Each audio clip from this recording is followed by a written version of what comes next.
ज्यादा समय नहीं लूंगा। भाई संविधान को बचाना है, संविधान बचेगा तो यह देश बचेगा। संविधान बचेगा तो हमारा मौलिक अधिकार बचेगा। संविधान बचेगा तो गरीब बचेगा।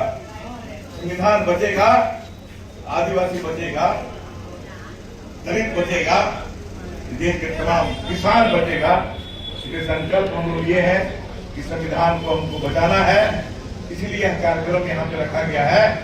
राहुल जी ने इसका बेड़ा उठाया है। जब जब देश में कोई खतरा उत्पन्न होती है, कांग्रेस पार्टी के नेता ही इस बेड़ा उठाते हैं और फिर राहुल जी ने और खड़गे साहब ने उठाया है।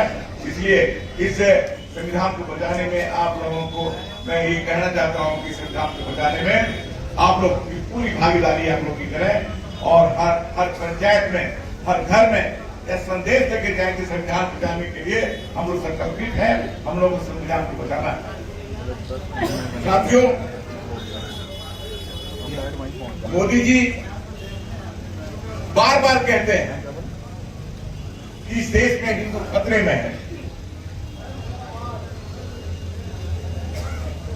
जब मुगलिया सल्तनत थी, अकबर जब यहाँ के प्रधान नेता थे, देश के बादशाह थे, उस वक्त हिंदू खतरे में नहीं था। अंग्रेज का शासन आया, कांग्रेस खतरे में नहीं था।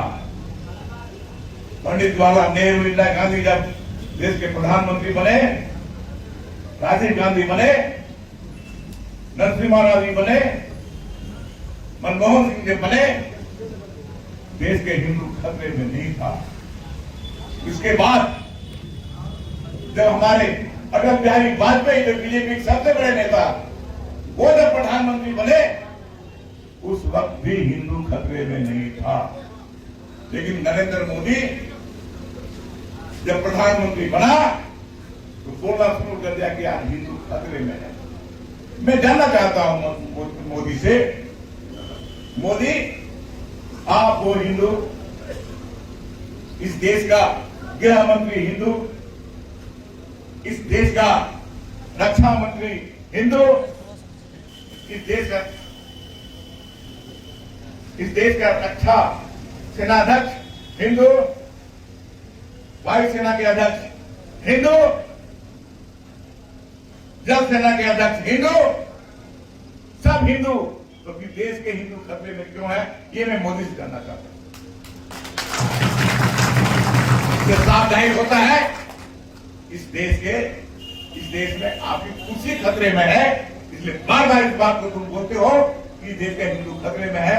कोई हिंदू खतरे में नहीं है, कोई देश के लोग खतरे में नहीं है, तुम्हारी कुर्सी खतरे में है। इसलिए तुम बार बार इस बात को बोलते हो। मैं कहना